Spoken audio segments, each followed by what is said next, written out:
All right, Birkir and Olga Hareide, welcome. Thank you. Tonight might be our biggest episode yet. Yeah, for sure.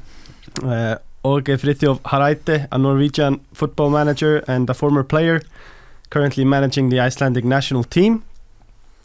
In his playing career, he played for Man City, Norwich City, and capped Norway 50 times, no more, no less. Yeah.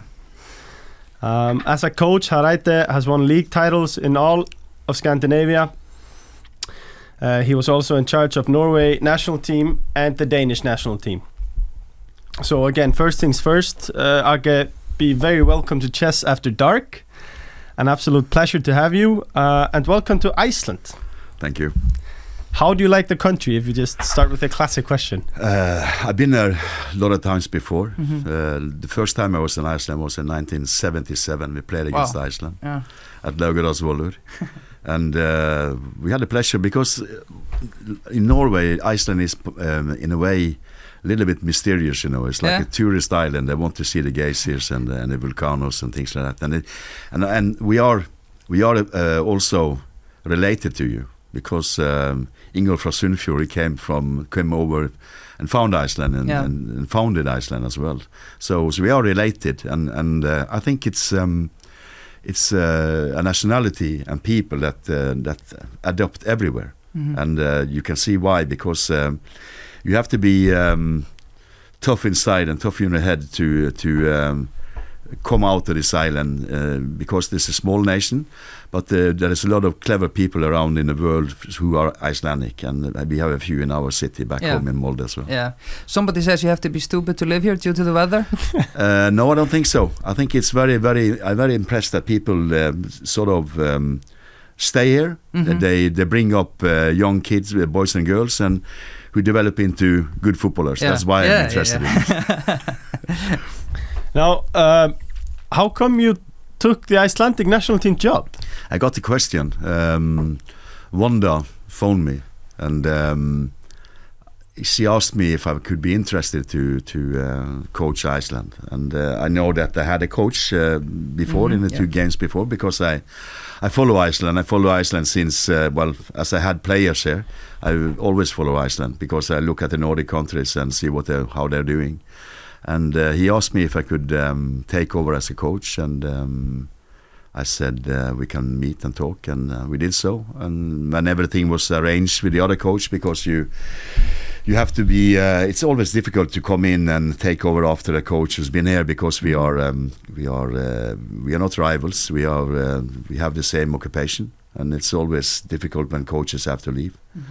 And everything was sorted out by the association, so then I could come in. And I think it was interesting because I know there's a break between the old people in the side and the young, very promising players.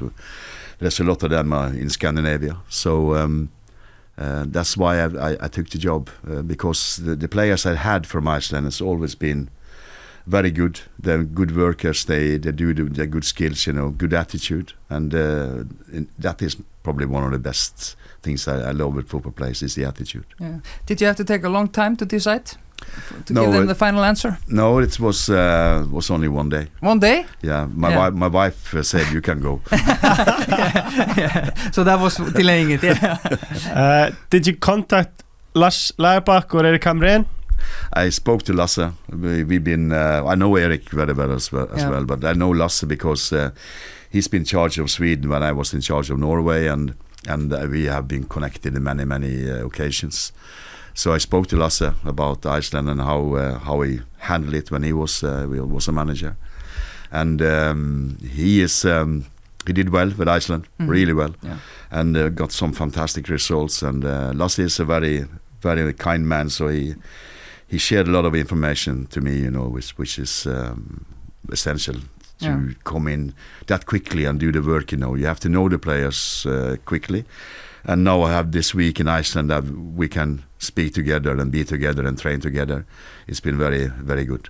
Do you think it's more difficult for you coming into this project since Iceland has already finished 2 games instead of getting the whole competition, you lose the game to Bosnia. Yeah, you could say that, but we could have lost with me as a manager also. So that is, it's difficult because it's a short notice. And but I have been around talking to the players, seeing the players. I haven't seen everybody. Yeah. So I have to sort of see them on tape instead of seeing them live. It's always best to see them live, but I've seen a lot of matches live, and I talked to a lot of players before they came in, before this selection. So you have to make up your mind, because there could be players who could be here in the squad, but it will be my sort of my eyes and my brain who decide who's going to come, and I have to stick to that, and then we'll wait and see if it's wrong. Yeah, we'll see.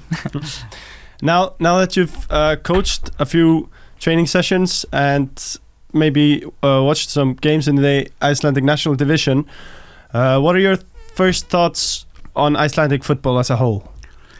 If you go from the top, if you go from the highest level, the players who are playing in Europe, they are very good. It's a good team, a lot of good players, a lot of young talented players and old experienced players.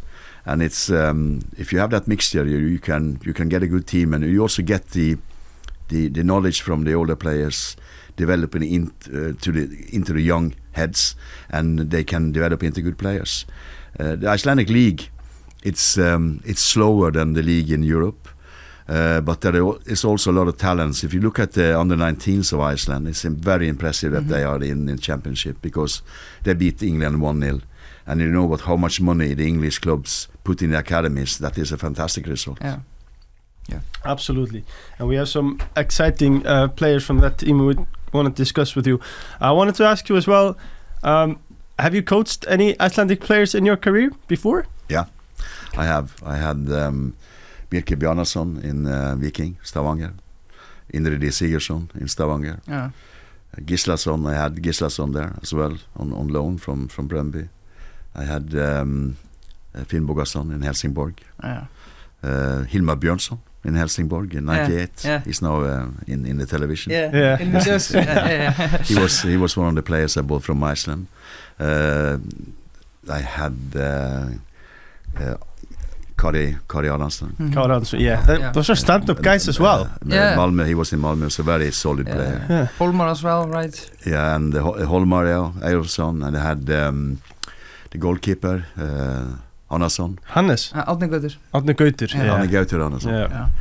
He was also a very solid keeper. So, but I know a lot of Icelandic boys, and in my home club in Molde, which is my club and my hometown, and we had a lot of Icelandic. We had Sigurdsson, Bergman Sigurdsson. He was there now. He was there when he was injured a lot, but he was a very good player. Eidur was there playing for a while, before the World Cup. And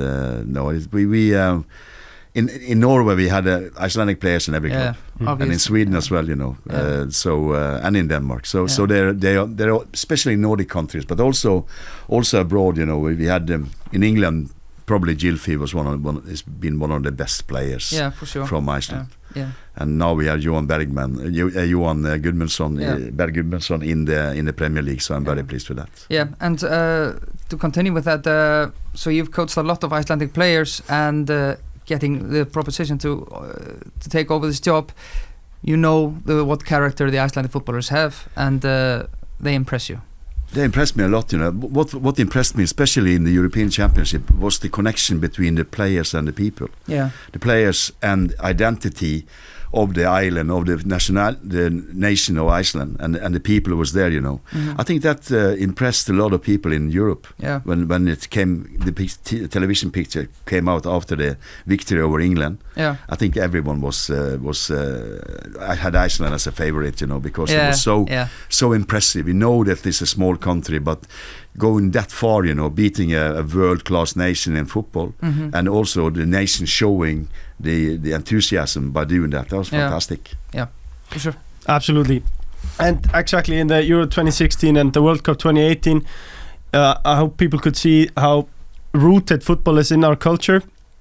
And we had great teams. It's a little different now, the national team. We've had some changes. How do you like did you follow the team closely then? And is there a difference from it now?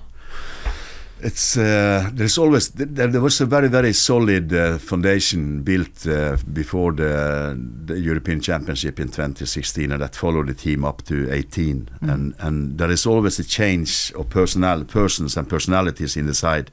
There was a lot of experienced players in that side with 16, 18, and then some of these stopped playing, and then you put new faces on.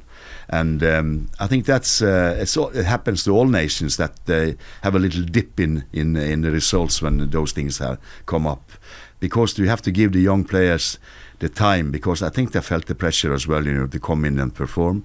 So it's very, very important to be patient with them, to try to feed them into the side in a best possible manner. Yeah, absolutely. So you are aware that obviously the Icelandic team, they haven't been getting good results in the last years after very much success to 2016 and 2018.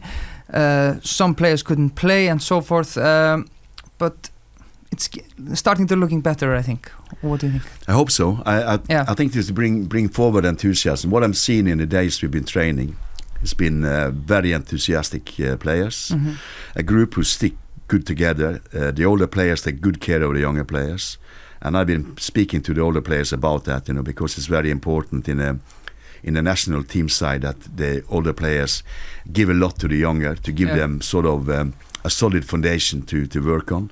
They shouldn't be nervous walking out with the Icelandic shirt on. They should be very happy. Yeah. And I'm always been playing football because I like it. I also been coaching because I like it. I'm never nervous for a game. I'm excited with the game, but I want to see the players do the best, what I can, and try to use their skill as much as possible. Yeah. So if I say to a player, try to turn another player, try to dribble, don't worry about you not succeeding. If you don't succeed, we have a cover for you. Yeah. So for me, it's to give the players the security to perform. That's my highest wish, really. They can perform and show the best when I play. Yeah, absolutely. As we've touched on the golden generation, it's getting older. We have some promising new talent. Do you think we'll be able to squeeze in maybe one last dance with the older generation and the new coming in for the Euro 2024? That's what I'm hoping for, that we can do that, because I think they deserve it as well. Because and that is important. They know the way. They've been there. Yeah. They know exactly the way, and they know what door we have to open, to get in there. And it's tough. It's really tough, because everybody wants to come to the championship. So we have to be ready for it, and we have to perform on highest level to get there. But I'm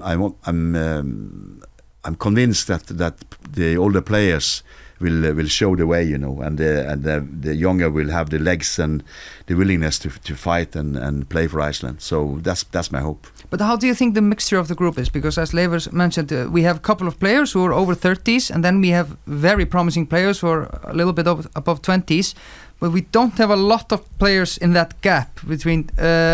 Is that worrying in some? Are they able to step in and? I think the younger players are able to come and do it, but we probably need a backbone of experience in the side, But don't have to be many, but let's say 50% should be that. Yeah. Be a backbone that the younger players can lean on by knowledge, but not by talent or ambitions or enthusiasm, because they bring that with them. It's like football is funny because you're born with two legs and a head, and then you have the ability and the skill to train and learn technique, but you tactically you learn slower. So your technical skills come quicker, and they come at an early age. If you love the ball and you can play, and you can learn a lot of technical skills with the ball. But tactically, you learn later on in life. When you start playing senior football, you should learn the tactical use, because that's about positioning. How you position yourself defensively, offensively, how to use the spaces right. If you take the space or not leaving the space for you. There's a lot of things, because football is more complicated than people think, Yeah. And we have been this week. We've been working a little bit on the tactically defensive work, how we stand together, how we should position ourselves together, because that was Iceland's strongest side was that they could defend against any opposition, and they play the best teams in the world, so they could defend together, and that is very, very important. For that is the foundation of attacking football. That doesn't mean that we should be defensive in our heads. We should be defensive, clever, and could attack the opposition. Because if the opposition come to us and say we're going to attack you, and we defend well, then we win the ball. Then we can use the spaces for attacking football. So that's the whole clue. Absolutely. Speaking of players who are tactically gifted, Albert Guðmundsson, a fantastic player. You complimented him in an interview recently. He fell out of favor with your predecessor. Do you see him as a key player moving forward? Absolutely. He's done really well in Italian football this year in the Serie B, and I know that there are questions of him trying to probably get into another club. I don't know. I'm not involved in those cases. I just read the papers and talk to the players, and I know there is interest for Albert from other clubs, but he's done well for Genoa, and he is a gifted player, and I like his style of play, because I like a player who's you don't know what to do with him sometimes. You know, you try to mark him and he turns you, and he goes right and left, and he's dangerous sometimes for your own team as well, because he can lose the ball. But that doesn't matter, because we have to cover up that, and we have to let him play out of what he wants to do. It's like putting a kid into the side. You just play. Don't think, just play. And I think that's best, you know, because unpredictable players are always difficult to handle, and I like those players, because football should be unpredictable all the time, because that's why we sort of have the skills of playing, to turning people and play with the ball, and he is I like him as a player. But is it can he be a free rider when you're defending? No, you have to do his job. And he knows that. He's been playing in Italy, and in Italy they learn tactical work. They have to have tactical work every day, because the Italians are so obsessed by tactical work. So I'm more worried about the skills of the players, technical skills, playing down there, because that is, like you said, you have to go there and there and there and stay together, play together, tactically defensive work all the time. And 0-0 in Italy is a great, good result. Another player I wanted to touch on as well, a very promising young player from the team that did so well, the under-19 team. Sadly, probably won't get to go with them to the tournament, but we'll see. It's Christian Hlynsson, only 19 years old. Is he ready for the national team? Yeah, it could be. He's in the squad, and there's a reason for that, because he has the basic skills needed to play on the international level. I think he knows that he has to come out of the second division in Holland to play on a higher level, and I think Ajax will do that now. I think Ajax will bring him up into the full squad, the A team, and if they don't use him, I hope they're sending him on loan to a club where he can play regularly, and that will develop his skills and his tactical work as well. But he's young and he's gifted, and he's do a lot of good things, you know, and it's like learning to swim. You have to throw them into the water and hope they can swim. Yeah, absolutely. It's a good one. We have to ask you about Gylfi Sigurðsson. It's been a lot of media coverage lately. Do you think he'll play again for the Icelandic national team? I had a meeting with Gylfi, and I was asking about his plans, because he was probably one of my favorite football players in the Nordic countries. He's very skillful, and we played. My first game with Denmark was Iceland, and we won 2-1, and Gylfi scored for Iceland. And we know what he can do on a pitch, and he's a good boy in all means, and a good football player. And I hope he starts playing again on the highest possible level, so we can select him for the national team, because he will give us an extra boost if he comes back. Was it not possible to choose him in this squad, even though he's not playing in the team? No, he hasn't been playing for 2 years. So it's impossible. Even though he has been training, it's not the same. No, it's not the same. He's fit, you know. He looks fit, and I know he's fit, and he had all the physical stamina, everything is placed, but he hasn't touched the ball in the game, you know. So I don't think that's fair for the other players. Obviously. So, Icelandic football is really seeing a rise now. We see Iceland versus Portugal sold out in 15 minutes. Must be exciting for you to see how much people are excited to see you and the team play. Yeah, it's very good. I'm so pleased. I just hope that they will be full against Slovakia, because that's the most important game. Yeah, exactly. And it's the national day, and on the national day in Norway, everybody's out, so might as well go on the match. Exactly. So I hope they can come and buy the rest of the tickets. I think there is a couple of thousand left. Yeah. And for us and for the team, it will be fantastic if it's a full house and a sellout, because they give something to the players. It gives energy to the players to see the people come and watch them play. And I will go to the supporters before the match now and try to give them all the information needed before the match. And I think that's very good that we have a good supporter base, and the nation want to come to Laugardalsvöllur. It's fantastic. Yeah, for sure. Absolutely. Speaking of the Slovakia game, it's going to be a very important match for us, as you said. What's your approach for the game? It's we have studied them closely. They played Bosnia. But it was suitable that they won against Bosnia, because Bosnia beat Iceland, so that was suitable. So I think these teams, Slovakia, Iceland and Bosnia, have to fight it out, for the second and third spot. I think Portugal is the strongest side, but it's possible, especially this time, and nick some points from Portugal, because they out of season. They just played a tough game against Bosnia, and they're up against Iceland. And I don't think they like to travel to Iceland and play. And just waiting, because as soon as the game finishes, they're going on a summer holiday, so hopefully they'll be relaxed. That's right, yeah. And I don't know what kind of attitude. They're full professional players and they're clever players. But they have some good players. They have some good players. We know a few of them. But it's possible. And Slovakia and Bosnia is the games at home. So we have to win those opposition, because we lost one against Bosnia. So we have to beat Bosnia. We have to beat Slovakia to have a chance. We can manage without a win, with a draw against Slovakia. But then we have to have a draw in Slovakia as well. Mm-hmm. Yeah, for sure. Are we hoping for bad weather against the Portuguese team? A storm from the west would be very nice. I think Ronaldo comes from 30 degrees, so we can cool him down a bit. Yeah. Okay, that sounds good.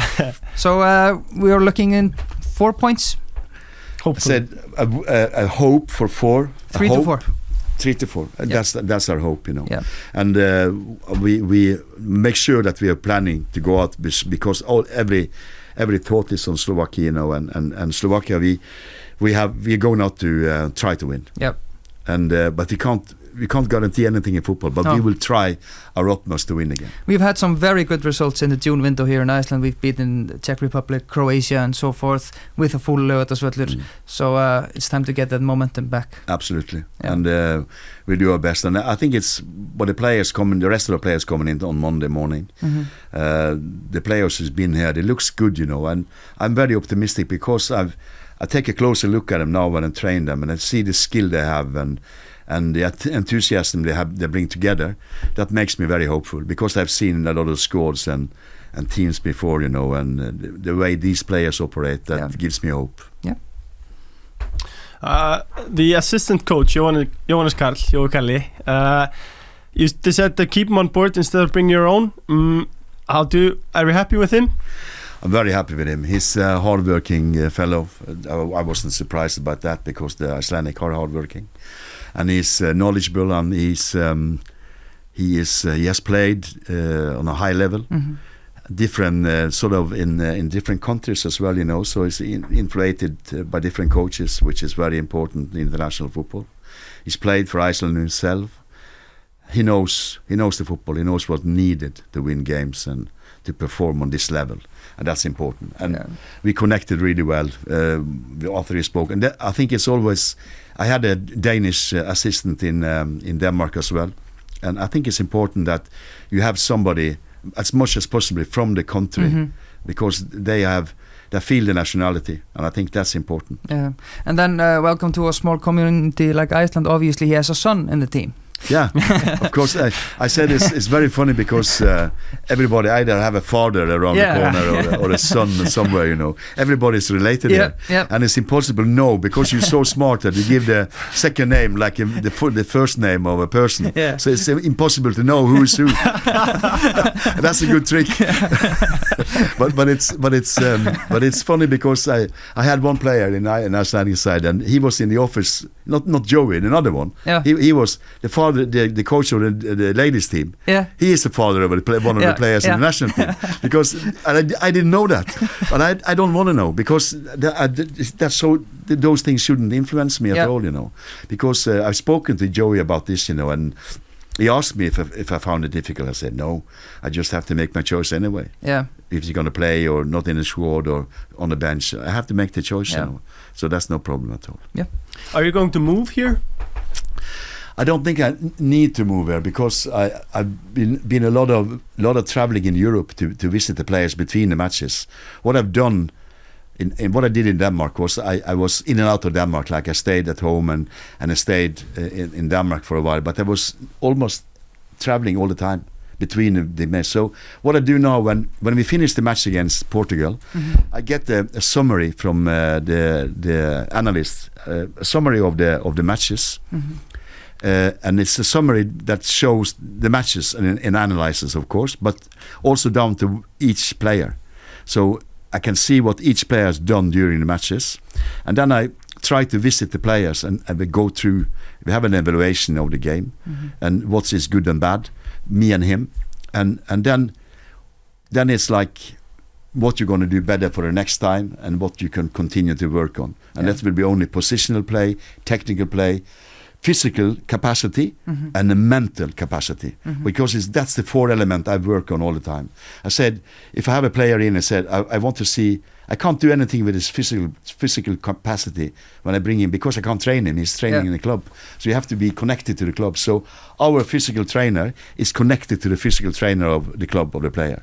And then positional, I can see tactical work. I can see that on Vice Scout in the matches he play, but we might play a slightly different than what he's playing, and we have defenders who don't play zone, they play man marking. That can make a problem. So we have to work to that through, you know, so they understand their work in defensive work, and we have.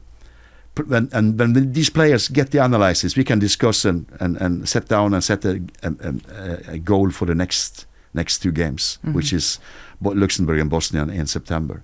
So that's why it's better for me to stay in Europe. Because then I don't have to fly to and fro from Reykjavik and into Europe every time. And we also have players well gathered in Copenhagen area, the Lyngby FCK players and Aarhus players. So we have close link in Holland, Belgium. There are 3 players there. The farthest one is Aron in Qatar. I have to have him on Teams, I think. You know, so. Speaking on player performances week in, week out, we've had a few Icelandic national team players come here and chat with us, and it's been a recurring theme that when you're playing for the national team, they feel it's very important that the player, his floor isn't too low, and his ceiling, it's more important that the floor isn't too low more than his ceiling. So let's better to be always a 7 than a 10 and a 3. Exactly.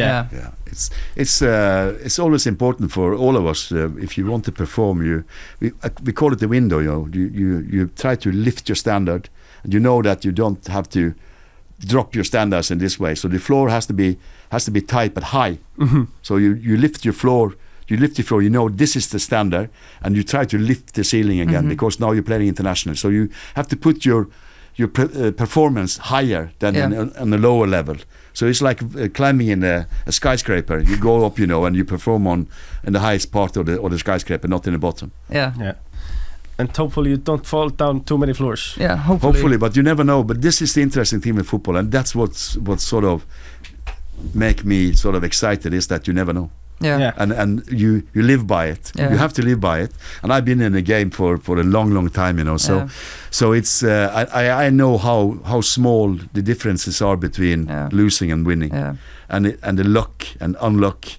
But we have to, in Denmark we said, you have to play yourself into the luck. Yeah. And it performs, the luck will come with the performance. Because that's why you have post in or post out. The bad teams have post out, the good teams have post in. Yeah. And then also if you look into, again, the success the Euro 2016 and the World Cup 2018 team had, what all the players had in common, that the national team was almost their team number 1 and the club was number 2. Do you feel this feeling that all the Icelandic players, they are very eager to do well for the Icelandic national team? When they phone around and talk to the older players first, they gave me that impression, because that was the important thing, that those players must have the energy to come back to Iceland. They've been through the 16 and 18 championships, and now they were eager to come into the next one, and they were eager to come home and perform for Iceland. This week we had players going home to Iceland to train like a pre-camp before the other comes in. The other players who played all the way up to Sunday, they are coming on Monday. But the rest was here, and everybody was here. Everybody's been enthusiastic, and that's fine, because that means something to me as well. But can I see they want to play for Iceland? Yeah. And I wasn't doubtful about that at all, because they have a big heart. Yeah. Icelandic people have a really big heart. Yeah. Yeah, the majority at least. Now, on more personal notes, you played for Man City, notably in 81 to 82. What was the status of the club then? They were in the first division. They were almost bankrupt at that time. They spent too much money. And I played 29 games for them. And after 30 games, I should have been paid more money. Yeah. So they lent me out to Norwich in the beginning. And I was 1 month on loan to Norwich, and then they signed me. I was lucky because I played against Liverpool in the first game, and we won 1-0. And we stopped Ian Rush from scoring, so then they signed me up. Then they signed me up for on a 3 years contract. But after 2 years, I was so smashed in my body that I have to go back home. Yeah. Because it was I was 27 when I came across to England, because I finished my education on university before I left. I was in 76. I was in Real Betis on a trial. Yeah. And they offered me very less pesetas. Yeah. and then I went back home and said, I want to finish my education. I studied economics, and I went to England, and my wife been pregnant, and my boys will start to school, so I have to go back home. So I asked the manager if I could go home 1 year earlier. So I spent 3 years in England. So I went back to Molde. Yeah. And after 1 year I started as a player coach for Molde. How was the shock going from Premier League to Norway and vice versa? I was the first shock was to come across, because I was the second Scandinavian playing in England, because there was no Danes, no Swedes, no Icelandic players at that time. 2 Norwegians, one in Nottingham Forest, and me in Man City. It was a profession. I had been studying and training in the afternoons before, so that was a good thing to have it on as a work. But we had only one substitute. There was no goalkeeping substitute. So it was only 12 players traveling on the coach. There was plenty of room on the bus. But it was tough, and I was actually in younger days I played as a striker, and made my debut for the national team as a striker, and I could play in all positions. That was my strength. So I ended very often to be number 12, and I knew that will be the case as well when you come from an amateur league, but slowly I managed to get into the team and play regularly, and then in Norwich I played like 60 matches I think for Norwich, but then I was smashed up with so many injuries that I have to go home. Was it the right decision when you think back? When I go back home? Yeah, was it the right decision to leave England and go back home? You never know. Yeah, it's in football. It's you have to live by your decisions. You never know that. It's like You never know what's behind the next corner. Yeah. But for me, it was important for my family because I had a job to go to in the finance business in a bank. I could still play football, which I loved to play football. When I got fit again, I could play football, and I slowly started into coaching because we had a Swedish coach, and he actually made me interested in the coaching and coaching and leadership. I was a captain of the side back home, but I think it's not only about the football coaching. It's like handling other people, and that is what I always been sort of. I always stood up for people who've been bullied in England as well. Young players been bullied of stupid coaches. I always stood up for that. I didn't like that at all, because I know every person have to be treated rightly, and you have to treat young football players really carefully because they're going to develop. You can't frighten anybody to be better. Yeah, that's stupid to think so. That you can frighten a person to be better. You have to praise a person to be better. Yeah. And teach him how to play and teach him how to work on his technical skills. So I always been interested in that, interested in leadership and how to treat other players. Yeah, and it's a good point. How important is man management compared to just like technical management? And it's so very forth? important. Yeah. It's very. I think I was working in a bank, and I can't remember that the bank manager had me in for a personal talk. I was just sitting there doing my work, and he never talked to me. Yeah. And his door was closed. Yeah. And I hated that because when I was. By later on I was become a bank manager and had people working with me, and I always have to be open with them and don't control the work they did, but help them in the work, saying that you are good, you're doing a good job. And that's for the football players as well, they need to hear that they're doing a good job. Yeah.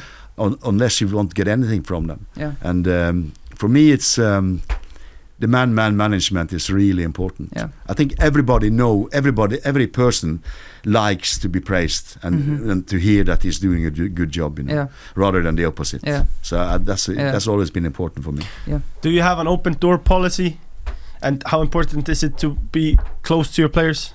Like you said, it's very important. You have to have the professional distance, but you have to have the to be close when you're on the pitch and in the dressing room, and always say that you can come to me if you have a problem. You can talk to me if it's something you wonder about. Just come. But the players, today they're not good at that. They're not used. They come from different cultures around in Europe. And it's not always easy for a foreign player to talk to the manager, especially if you're out of the team and you want to play. It's always difficult, because you feel alone when you're not playing. And I think young players have to play to develop. Really have to play. So, but I have an open door, and people should talk to me like if they're misunderstood or they don't feel that there's the right position, they can come to me and we can discuss it. So that's no problem. Yep. You were brought out of retirement in 2014 to take charge of Malmö and had immediate success at the club. You led the team to win the Allsvenskan and qualified for the group stage in the Champions League. First of all, is this the best team you've managed? Club team. Club team, yes, of course. Yeah. I've been very lucky to manage good teams in Scandinavia. We had Rosenborg as well. When Rosenborg was on the high level, we won the double with Rosenborg. I had Helsingborg, which we won the championship in 99 and the cup in 98. It was a good team. Brøndby was a good team. And the best team in Denmark at that time. And Malmö was the best team in Sweden. Helsingborg was best when I was there. Rosenborg was best in Norway. Molde has been good. So I've been very lucky coaching good teams and good players. And I think a coach needs good players. Yeah. But the best team I've been coaching totally could have been Malmö, yes. Yeah. I noticed a theme there. All the teams you counted were the best teams. Yeah. And they all probably had a very good coach then. Yeah, I think so. The best team. Yeah. We have very good players. Yeah. But we have very good players, and I think a coach needs good players, and it's a little bit misunderstood that because a coach, if you don't have the right group of players, you can't win anything. And sometimes you're lucky. Sometimes you can put that together. I did that in Molde in 95. actually was managing director in Molde, and the team went down. So the coach was sacked, and the owner of the club said, you have to put your tracksuit on again and get them up. And we won the cup. We beat Rosenborg in the semi-final and won the cup in the final. And then the next year we were second in the league. And that was the Solskjaer generation. I brought together a lot of young players, and that was probably the best group I've created out of picking players myself, because sometimes you come to Finnish groups, groups who's good and selected from before, but this group I selected myself, and we did well, and sold Solskjaer to Man United for 15 million that year in '96, and that was probably the most, I was most satisfied with that job, because we could set that together with players who nobody heard about. And when you come to Malmö, you had a group of players who were experienced, the same in Helsingborg, the same in Rosenborg. So it's different jobs really. Sometimes you have to put together a team, but in football you never get any time. There is no time at all. You have to win at all. It's like now we have to win against Slovakia. The first game we have to win. We can't wait. We can't wait for the next one. We have to win this one. And that is being at the club as well. Everybody expects you win the first one. Then it's easier to win the second. Losing the first one, difficult to win the second. That's always like that. And as Leifur mentioned in the question, came out of retirement 2014, and now is the year of 2023, and you're still coaching. Do you love the game so much? I love the game, but this I might like AHA, the orchestra in Norway. They had 10 comebacks.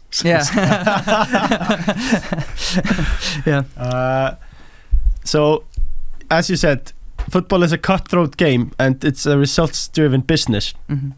Were you unhappy that you didn't get your contract extended with the Denmark national team after qualifying for both the World Cup 2018 to the last 16 and losing to Croatia in the penalties? Not a bad team, no, to be fair. Went to the final. And then also qualifying for Euro 2020. And I also want to add to that is many roses in the purse. At this time you had lost an ordinary match in 34 games.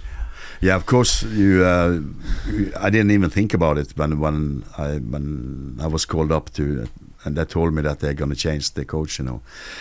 That was a bit disappointing. Of course it was. I wasn't thinking that much about it, because I was thinking of I will stop when I'm 67, and that will be Qatar. So I was told that at least they're going to take 2 more years. There was nothing. I didn't see anything in a way, but I can see it after, because I think they wanted Kasper to come in because he was free in the market. It's like this for a nation, for a federation. They have to sometimes buy people free, take them out of contract, and that costs a lot of money and waste the money for the federation. If they could plan this earlier, I think that was the thought. They could plan it. They have Kasper Hjulman. They knew him from the under-21s. He's a good guy and he's a good coach. So they had him available at the time. But my contract ran out, so there is no complaints about that, because everybody knew that my contract ran out with the Euro 21. So that's life. But did you get any explanation from the Danish Football Association? No. I didn't even ask for it. No. It's done is done. So my only worry was that it could interfere with our qualification for the 21, and I said that as well. I was not happy about it, and I said that could interfere with the players if they start thinking of a new coach and a new way. We had still very many difficult matches left to qualify for the European Championship in Denmark at home. So that was the only thing that I didn't like at all, But done is done. Done is done. I understand. So you've been known to play 4-4-3. 4-3-3, right? 4-3-3. Sorry, yeah. What do you have in mind as a formation for the Icelandic national team? I think we'll be playing with a 4-2-3-1. I like to play with in the 4-3-3 system, and it could be doing that as well. But then we need more practice to do that. I know we have experienced players who can play in the block in front of the defenders. I've seen the Bosnian game. I've seen the goals conceded, and very important that we have a block of people in the box.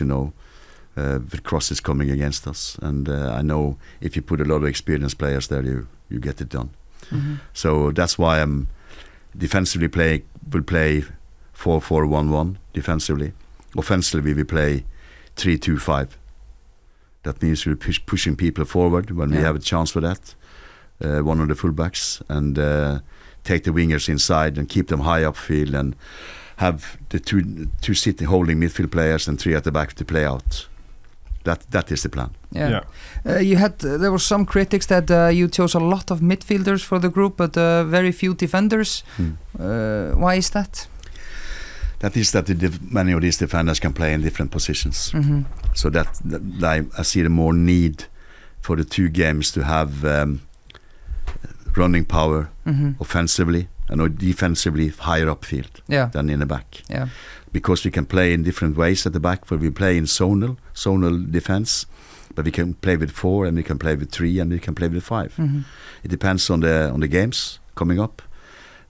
I'm very pragmatic as a coach, and I do the tactical work out of the capacity of our own players, but you also have to consider who you're playing against and how they play. So that's one of the reasons. I think we can hurt them offensively, Slovakia. That's why there are more offensive players. For sure. That brings us to the night's questions. The questions, that's kind of silly in English, I know. So it's questions. So nights is our fans, right? People who listen. The first question is: your contract is until Euro 2024. Are you open to extending that contract? I haven't thought of that, but I thought more of how to get to the Euros. That is my important thing, because if we get to the Euros, I think the enthusiasm and all things happen around that will make it more easy to make a choice for later on. Sounds good. You're still young. Paul asks, skiing or snowboarding? Skiing. And Saivar is here asking, where did you like it best in your coaching career, and is there something you would have done differently now? Actually, I've been having a good time every place I've been. It's what is for me in football is like I have a lot of friends in football, players I played with in England, played against in Norway, played with in the national team. I have good relations with people, and I'm glad for that. And that's what football has given me, a good relations with people. And every place I've been lucky to be with good people, good boards, good assistants. And it's like this now. I need good assistants and good people around me to make it. It's not a one-man show. And that come to Iceland, I see that it's a lot of good people, a lot of hard-working people in my squad, and that makes me very happy, because that makes it easier to win matches, because there are good people around you. And I can say I've been happy everywhere. Copenhagen was a fantastic place to live. Malmö, Helsingborg, Trondheim, Molde. I've been happy everywhere. Stavanger, Viking. So my answer is like I'm happy where I am. I'm happy in Reykjavik as well, because I like it here. But I like the morning. I'm staying at the hotel Hilton now, and the morning walk down to Laugardalsvöllur is a good walk for me. Because I can practice what I like best in life, to train football players, and waiting for the game against Slovakia to come up, and the next game coming up is fantastic. It's not many people who can actually do that, I'm waiting for something good. So we can say that you've both chosen well, and you've maybe been lucky that you've been happy everywhere you've been. I've been happy. I hope my wife say I'm a positive man, and I want to be positive. And I'm very, very social. I like to be social. I'm so when I stopped playing, I became very lazy. But I can read a book, can see something on television, and if I can be with friends, I'm very happy. Why is it that so many Norwegians are successful? To name a few: Magnus Carlsen, Erling Braut Haaland, Martin Ødegaard, Hareide. I'm not in that category. We have the Karsten Warholm. He comes from the same island as me, and he's the best hurdler in the world. Okay. And I'm born on an island south of Ålesund. I'm a son of a fisherman. He used to fish in Icelandic waters. Yeah. He used to come here in the summer and fish herring okay. up north in Ísafjörður and Siglafjörður. Because I know the names. Of the places. Exactly. That's good. Yeah. And he was seal hunting and he was fishing cod in Greenland and Newfoundland. So he's been a lot of these waters in his life then. And but I think it's a little bit the same as the Icelandic people have. I think the Norwegians have the stamina and the stubbornness to become something, even if you're an athlete or a ski jumper or a football player, whatever, and a shack master. I think it's the same thing. You have to be very focused and have the stubbornness. And actually, I think our climate and living standard makes us do things, more than others. Yeah. We don't become lazy. Yeah, that's a good point. Yeah, it's a good point. How happy are you to see Erling Haaland playing in your old team and probably one of the best players in the world? I'm very happy about Erling. He's a very nice guy. He's been playing in Molde as well. He was in Molde for a short period before he was sold to Red Bull Salzburg. And his father, who also been playing for Man City. Yeah. And I know the family. They are very, very good, and he's done well. And he's a very sensible young man. Yeah. And I'm very pleased with that. And so is Ødegaard. Yeah. Both of those star players are very, very sensible young people. Mm-hmm. And they behave well and they focus on their football. And they're under enormous pressure every day. Yeah. And it's like Erling, when he stopped scoring, they start criticizing him in England. He scored 52 goals in a season. And it's unbelievable. Yeah. Unbelievable what he has been doing. But as soon as he don't do it, they start criticizing people. So it's a bit stupid. But that's life, It's like a paper can put up a criticism on Haaland, and they know they will sell papers. Yeah. And next day they praise him and they sell papers again. Yeah. So that's how it is. It's the headlines, who counts today. Yeah. For sure. Yeah. We have a few jokers in our fan base, and one asks, "Is Chelsea your favorite team in the Premier League?" He always asks this question. No, Chelsea is not my favorite team. I actually had Tottenham as my favorite team before I came to England. Yeah. And I've been after we finished my career, there was a group of the old national team players. We used to travel to London in the autumn. There was a Norwegian ship owner. He invited us over. He hired Loftus Road, and we played against Tottenham Old Boys. And we were old boys as well, So we did it for 10 years in a row. Yeah. Our team were called the Horribles, and we had a good dinner and a party on Friday, played on Saturday, and went home on Sunday. That's good. Is it important to be aggressive? How important for players the mentality? Do you want them to be? How do you distill that in the players? The aggression. What is the perfect character? Yeah, you can say luckily we are different, everyone, on the outside or the inside. That is very important, that we are different, because we have to accept the differences in the side. There are some players who are wind up, with aggressiveness and shows it. We have a captain who shows it, and that's very important, because he actually shows that, and he talks and he wishes to win, and that's you can see it all over his face, even in training you can see that, and I think that's very good. That's a symbol. That's a very good symbol to have a captain going forward, going into the fight. But everybody hasn't got that inside. They can have temper inside, but not showing that much. But personality is important, because when you're young, you're normally quiet. You don't speak that much, and that comes with age. When you get more experience, you dare to talk more. And I wish that people could actually work on their personality to show a little bit more of aggressiveness, But I remember Ole Gunnar Solskjær when he was young. I said to him at halftime, and he was in a duel, and I said, "You have to win the duels."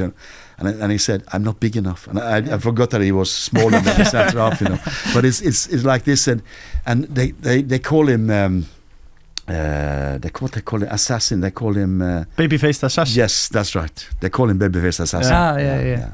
Yeah, he was a great player. Yeah. Just wondering a little bit more about speaking of the horribles and the mentality, and if you can maintain that fire in them. Would you ever decrease the intensity in practice, like when players go hard at it? What I do, that's why we have a physical trainer. They're a specialist on balancing the training, the load of the training, how much we run, how we run. We have a GPS on the players. We can measure everything today. High speed runs, long runs, how far they travel during a match, where they've been.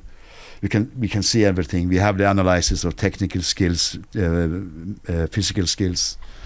So we know everything about the player, and so we have to measure it, and we have to calm it down sometimes. When we start training now, we were very, very quiet, in the beginning, because we shouldn't overload them. People have been out to play for a while. I think Torjason Jon Dado was been out for almost a month, and he has to get back into it again. So it's very, very important to use the knowledge of the physical coaches. And I would be lucky having in Denmark and in Malmö we had an Englishman, and I know that the physical coach now, he's working in a Norwegian club, our physical club coach, and I think it's important to listen to them, what they want us, how hard they want us to train, Yeah, I was also wondering about the competitive side, if players are tackling or maybe getting in a little bit of a bust up, in practice. I always say to them, be kind to each other. It's not now you should tackle for everything. You don't need to have to do that, you do that in the matches. And that's to save your own legs and the opponent's legs, and it's very, very important. And where I came from, Denmark, they were very, very good at that, They could be in the right position to win the ball, but they never went in for a 50-50. Right. And that's very important. Yeah. So, Birkir, we have 2 questions before the Blitz questions. Okay, I have 2 questions to decide. Yeah. Biggest game you have played, both as a coach and a player? As a player, the biggest game as a player. I think the biggest game as a player when we beat England at home in 81, 2-1 victory. Yeah. I was new in England, and all the Scottish players in Manchester City were very happy with me when we beat England. So that was a good experience. I think the biggest game in my coaching life was the game against Croatia, where we lost on penalties, unfortunately. It's that will probably be in my mind for a long time. Because it's so close to come into a quarter-final, and we knew we had Russia in the quarter-final as well. Yeah. And we knew we could beat Russia.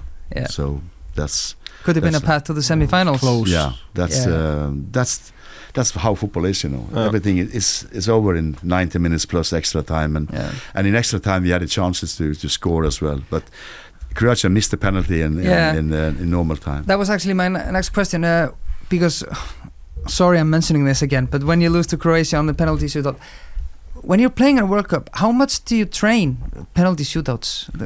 Very little, really. Yeah. You pick the players who Christian normally shoot the penalties for us, and at Tottenham, and Lasse Schöne had the penalties at Ajax, and Nicola Jørgensen had the penalty at Feyenoord, and he was the top goal scorer in Holland at the moment. And those two, Simon Kjær and Krondeli, they didn't normally take any penalties. Yeah. They shot the ball in the back of the net. Simon Kjær started to put it into the top corner. But the goalkeeper pushed the ball into the post with Christian Eriksen and went out. Yeah. And he saved it with his feet, in the middle of the goal for the last one. Yeah. He threw himself and he saved it with his feet, and this goalkeeper had never saved a penalty for his club before. So this is football. Yeah, you really don't know. We saw all his penalty against him. Everyone went in. Yeah. Maybe we should not just show them that, because then they think, okay, he won't save. He can't save. Yeah. Okay, and the last question: the best player you ever managed? Best player managed, Christian Eriksen. Yeah, Christian Eriksen. He had a fantastic eye for the play, eye for room, space, Either he took it himself and he could move into spaces before the others. He saw with his passes, he saw players moving into spaces, and he was a fantastic person to coach, and he is you become friends with those type of persons like Christian Eriksen. Yeah, it's good that he's having a good comeback now. Fantastic. Fantastic to see him. Yeah. All right, so the final. So now it's time for the Blitz questions, the last part of the interview. We can have hopefully a nice dinner at Hilton. Yes. So are you ready, Age? Yep. All right. First question: glass of wine with Sir Alex Ferguson or Pep Guardiola? Sir Alex Ferguson, I know him. Yeah. I don't know Pep Guardiola, but he's a good coach. But Sir Alex, I know very well. Yeah. Wow. Coffee or cigarettes? Oh, must be coffee. Favorite sport outside of football? Oh, good question. I like to watch the athletics. Actually, in fact, I like that. Do you know how to play chess? Yeah, a little bit. Not very good, because I play against my grandchildren, so I can win. Good opponent, yeah. Best football player in history? That's for me is Pelé. Yeah. Iceland 2016 Euros versus Iceland 2018 World Cup. Which squad would win? 16 Euros. Yeah. I think that was the best performance from Iceland. Favorite place in the world? At the moment, Reykjavik. All right. Very good. Favorite food and drink? Fish is my favorite. Cod fish is my favorite food. I fish it myself. And drink, I'm very fond of a glass of red wine, Cabernet Sauvignon from USA, from Napa Valley. Oh, sounds good. Very good. Best. Well, actually, that's the end. Unless you have some. No, final question. Okay, then it's the final question. Birkir, you do the honors. Yes. One advice to young coaches. Oh, that's a good question. What can I say? It's I haven't had that question before. I've been a young coach myself, but I want to say it's like when you have to, first of all, you have to love the football. You have to love the games, and you have to love the differences in the games. Like it's a huge difference by winning a game and losing a game. When you win the game, don't be satisfied by winning and let that overcome you. When you lose a game, always think that you're not that bad as you think yourself. Yourself are your hardest critic. Yeah. The criticism comes from inside, and you feel when you lose that the world is going down. It's not. Yeah. It's a part of the game. Yeah. So it's like, as I said, sometimes it's like you know you live, but you also know you're going to die. Yeah. So that's the part of it, you know. So if you're a coach, you want to win all the games, but you know that you will lose some of them. Good final words. Yeah, absolutely. It's been a pleasure to have you. Thank you very much. We're all rooting for you, Ake. Thank you. And thank you all for listening and watching.